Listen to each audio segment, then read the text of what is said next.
ಜೇಬಿನಲ್ಲಿ ಫೋನ್ ಇಲ್ಲ, ಜೇಬಿನಲ್ಲಿ ಹೆಚ್ಚು ಹಣ ಇಲ್ಲ, ಮನೆಯಲ್ಲಿ ಎಸಿಗಳಿಲ್ಲ.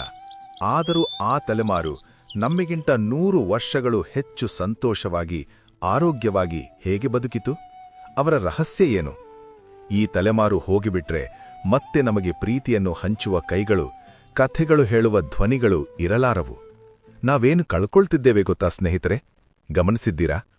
ನಮ್ಮ ಕಣ್ಣು ಮುಂದೆ ಒಂದು ಯುಗ ಮುಗಿದು ಹೋಗುತ್ತಿದೆ.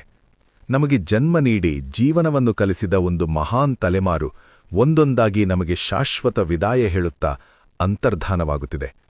ಅವರ ಜೊತೆ ಆ ಆತ್ಮೀಯತೆಗಳು, ಆ ಮೌಲ್ಯಗಳು ಕೂಡ ಹೋಗುತ್ತಿವೆಯೇನೋ ಅನ್ನಿಸುತ್ತದೆ.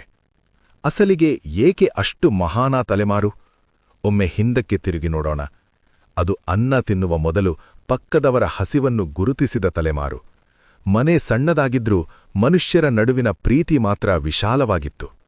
ಅವರು ಎಂದಿಗೂ ನಾನು ಎಂದಿಲ್ಲ, ನಾವು ಎಂದೇ ಬದುಕಿದರು. ಉಮ್ಮಡಿ ಕುಟುಂಬಗಳಲ್ಲಿ ಕಷ್ಟ ಸುಖಗಳನ್ನು ಹಂಚಿಕೊಂಡರು. ಆಸ್ತಿಗಿಂತ ಆತ್ಮೀಯತೆಗಳಿಗೆ, ಅನುರಾಗಗಳಿಗೆ ಹೆಚ್ಚಿನ ಪ್ರಾಮುಖ್ಯತೆ ನೀಡಿದ ತಲೆಮಾರು ಅದು. ಅವರಿಗೆ ದೊಡ್ಡ ದೊಡ್ಡ ಡಿಗ್ರಿಗಳಿರಲಿಕ್ಕಿಲ್ಲ, ಆದರೆ ಜೀವನ ಎಂಬ ಪುಸ್ತಕವನ್ನು ಸಂಪೂರ್ಣವಾಗಿ ಓದಿದ ತಲೆಮಾರು ಅದು. ಗಡಿಯಾರ ಇಲ್ಲದಿದ್ದರೂ ಸೂರ್ಯನನ್ನು ನೋಡಿ ಸಮಯ ಹೇಳುತ್ತಿದ್ದರು.